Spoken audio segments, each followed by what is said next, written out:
YouTube? What's up, Raider Nation? Trying this new way to put up a video, going live.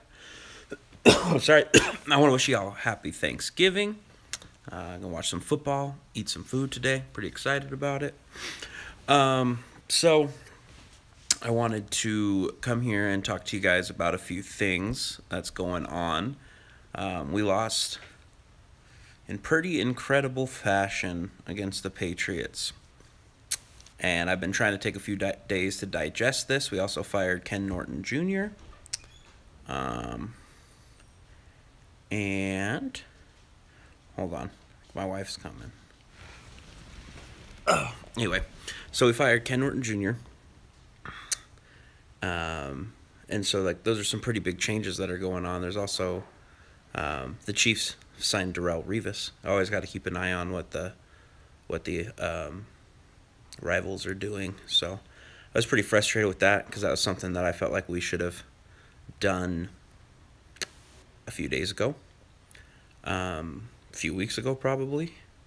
So there's this nasty habit of me suggesting something to somebody. So like my dad is a Chiefs fan, and I told him the other day, I feel like we should sign Darrelle Revis, and then the Chiefs turn around and do it. I said this offseason that I feel like the Raiders should trade for Reggie Ragland, and then the Chiefs turn around and do it. So maybe I should just keep my mouth shut from here on out. Yeah, so with the loss, really feels like our season is over. However, it is not. I got to stay hopeful. You know, we're 1.5 games behind the Chiefs, I think, is what I had heard. 2 games, but we have the tiebreaker over them. A lot can happen. They just lost to the Giants, so if they continue their downward trend and we can figure it out, it's not unthinkable. But it's frustrating. It's frustrating the lackluster offense we've been putting up. It's frustrating the defense and their inability to create turnovers, their inability to stop the ball on third down, force 3 and outs. It's ridiculous. And yeah, I get Tom Brady's the GOAT, whatever. Can't stand that dude. But you know, it's frustrating, and I understand the frustrations of Raider Nation. But I want to kind of address them. I don't believe that the biggest problem we have right now is Todd Downing. I believe Ken Norton Jr. was a bigger problem. We gave him 2.5 years to figure it out. He didn't figure it out.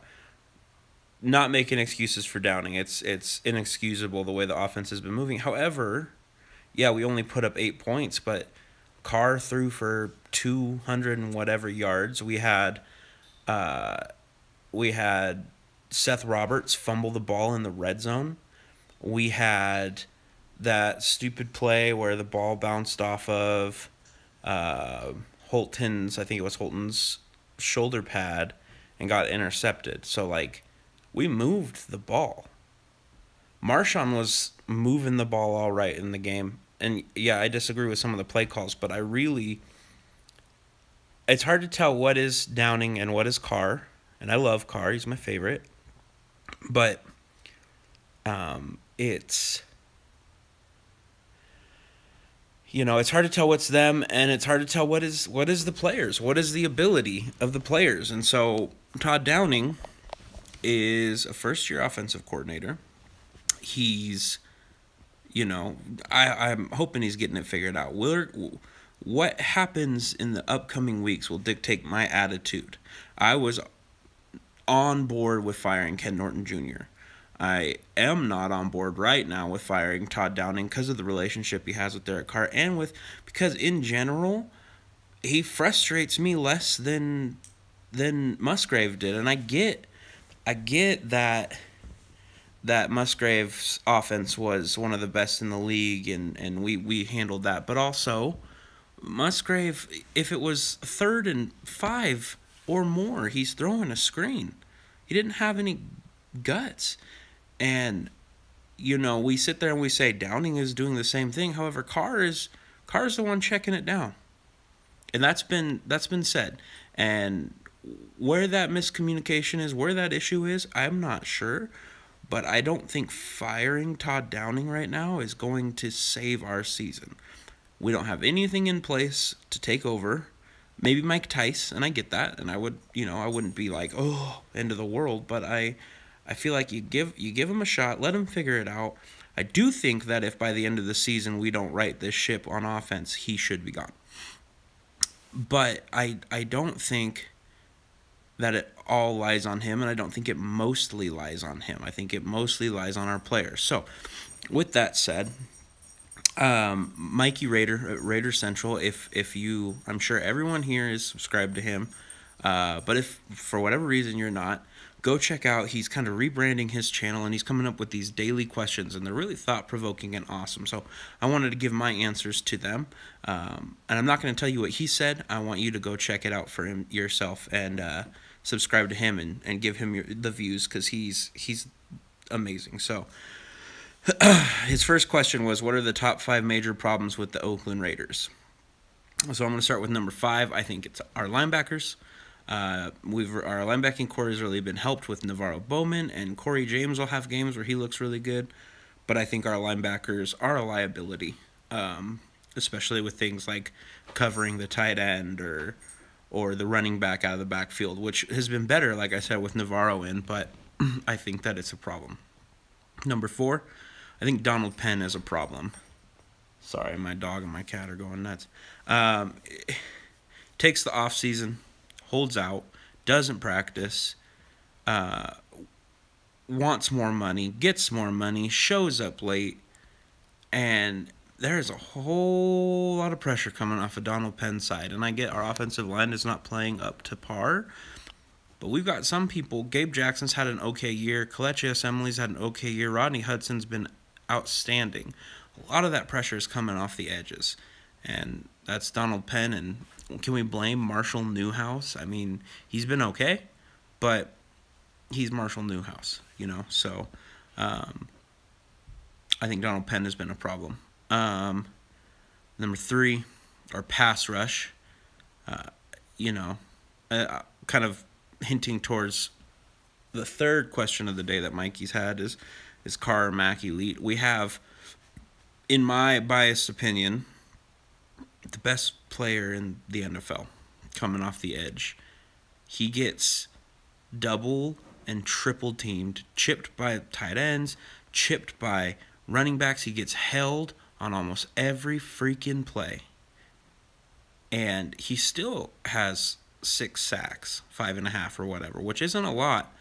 But when he's the only one doing anything, when our secondary is atrocious and no one else wants to play, and he's getting all this attention and he's still managing to be in the quarterback's face on most plays, it's insane.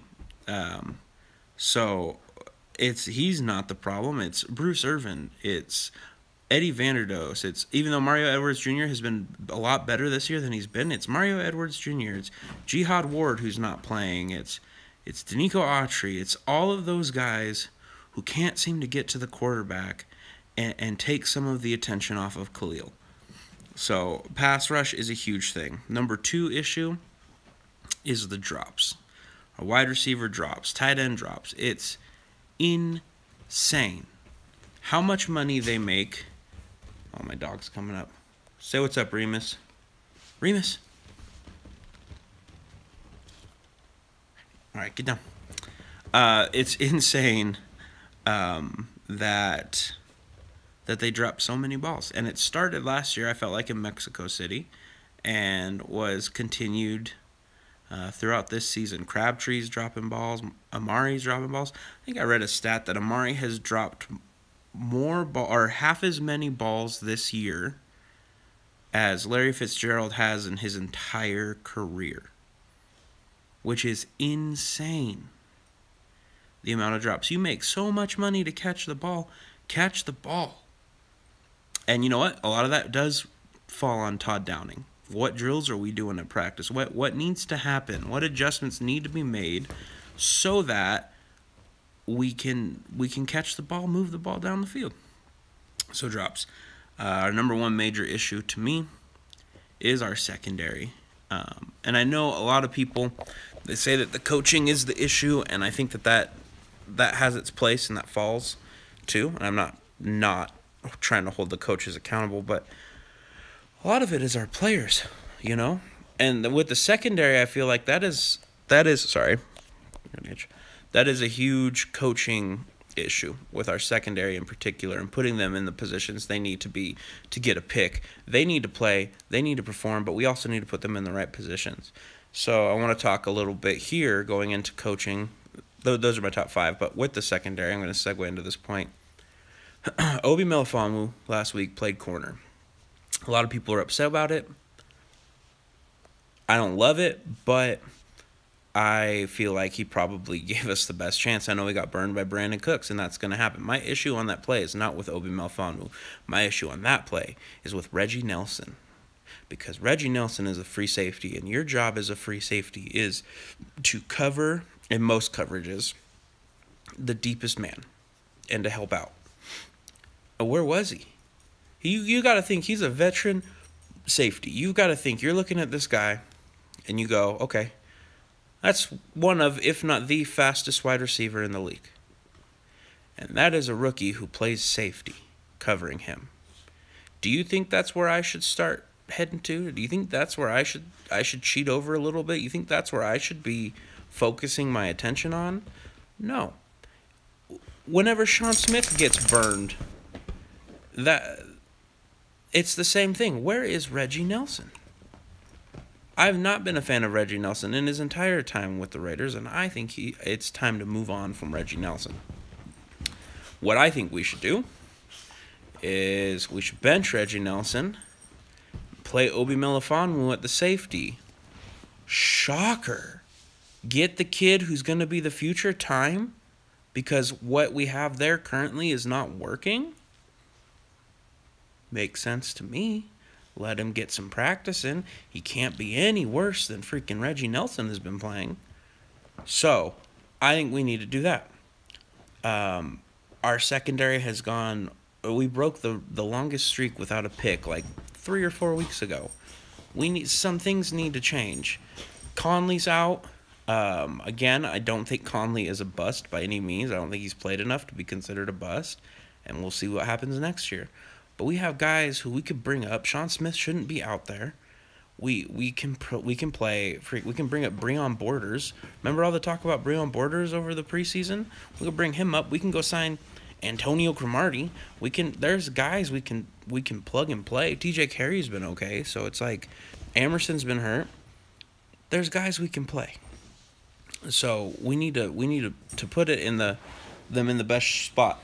Now, I said in my last video I don't think that Jack Del Rio should be talk about him being fired yet, but that he did, concerning this Obi Melifonwu issue, there was, light's better, there was something that I had an issue with, and that was that he said it was a mistake, I think, made out of panic.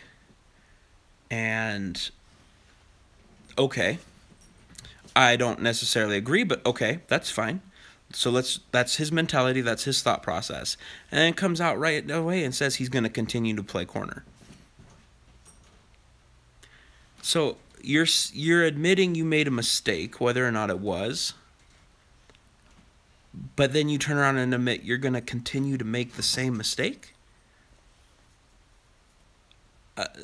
That's baffling. I have no idea what the thought process is there about that. That's insane. So I don't know. We'll see what happens there, but we need to figure this out. Hopefully John Pagano can right the ship, because there's a lot that can happen in the next, how many weeks we got left? 5 weeks. So we've got Denver this week. That's going to be the teller. If we come out and get blown out by Paxton Lynch and the Broncos, that season's over. But this is a good opportunity for us to really turn it around. But we need to do it right now. Mikey's other question, why did Ken Norton Jr. get fired? And I feel like I kind of addressed that. He had 2.5 years. He maybe was a little bit of a scapegoat. They took the play calling rights away from him. However, with that, if he relinquishes the play calling rights to John Pagano now, maybe that gives him a little bit more time to make the proper adjustments, because I think he was the one calling the defense. A little bit more time to focus on our lackluster offense, a little bit more time to kind of help Todd Downing along, a little bit more time to be a head coach instead of a defensive coordinator and a head coach. So I think that Ken Norton firing, maybe it was Jack Del Rio trying to save face and take the attention off himself, which is, from what I've heard, is what's happened in the past in Jacksonville. I don't know, but I think that it was the right move. As much as I like Ken Norton and really wanted him to work out with him, I think it was the right move. The next question yesterday Mikey asked is Derek Carr or Khalil Mack elite? Yeah, I think so. I know we want to look at certain stats. Mack hasn't got very many very many sacks. Carr has struggled, which is true. But when your receivers are leading the league in drops, and you're still on pace to have, potentially yardage-wise at least, a very similar year to what you've done in the past. You throw more interceptions, but a lot of those interceptions are getting tipped up, picked off, hitting shoulder pads. This offense wouldn't get half as many points or any year. I mean, we've seen what happens with other quarterbacks with this offense. And does that mean that because he's the best quarterback on our team, he's elite? No, but put however many other quarterbacks in this offense and tell me that they're going to succeed. Yeah, Aaron Rodgers probably would. Yeah, Tom Brady probably would. Yeah, Drew Brees probably would. But would Kirk Cousins? Would Deshaun Watson? Would Carson Wentz? I don't know. I think Carson Wentz is probably the best quarterback in football this year, him or Tom Brady. But I don't know. I couldn't tell you that for sure. But could they be as good as Derek Carr has been? I don't know. You put Derek Carr in those other situations, and what's he doing? I think Derek Carr is elite. But I'm biased. He's my favorite. And like I said, absolutely, I feel like Khalil Mack is elite. And a big thing that people are having an issue with when it comes to Khalil Mack over the last day is that he and Bruce Irvin missed practice yesterday for supposedly being upset about the Ken Norton Jr. firing. But we don't know. And maybe that's true, and maybe they needed to take a day and cool down and get their minds right before they come out and play. And you know what? I disagree with that, but that's fine if that's what they need. However, what I kind of think it more is that people aren't paying attention to, because Khalil Mack said he wants to keep his thoughts to himself, would it be unheard of that Bruce Irvin, who spent a lot of his career with Ken Norton Jr., so upset about this? As we know, he came out and said BS on Twitter or whatever it was. What if he was so fired up and Khalil Mack wanted to take him out, get his mind right, go grab lunch, sit down, talk, and figure out how they're going to fix this? Because if there's two guys that need to be the voice and a unified voice on that defense, it is those two. And that is more important than practice right now, is fixing this. So if maybe Khalil Mack wanted to take him out and, get his mind right, get on the same page, figure out what they need to do, team build, do something. And I'm hoping that's what that was, because you never know. That would really be a helpful thing. Like, hey, let's right this ship. Let's pull this team together. I know that Ken got fired, and let's fix this. Let's bring everyone together. So that's kind of what my hope is. But I don't know. Yeah. So really, that's what I got for you guys. We play the Broncos this week.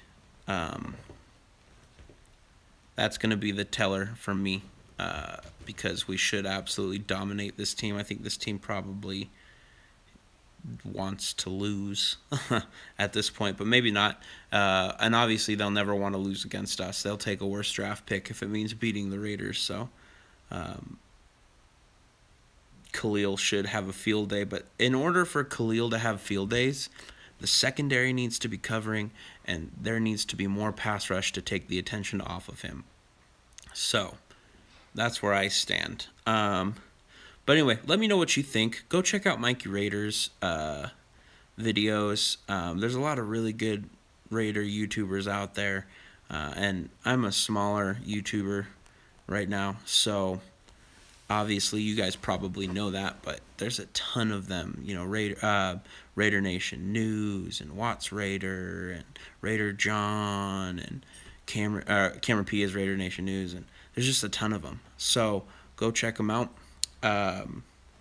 And let me know what you think. Let me know if you agree. Let me know if you disagree. If you like this, go ahead and like it. If you dislike it, go ahead and dislike it. Leave a comment. If you haven't subscribed, go ahead and do that. I do a lot of, I've missed a lot this year. I'm a new teacher, and it's been taking most of my attention trying to perfect my craft. But I do a lot of draft stuff. I'm hoping to. I love the draft, and I'm always looking forward to that and building this team. So there will be a lot of content about that. So anyway, just win, baby. Happy Thanksgiving.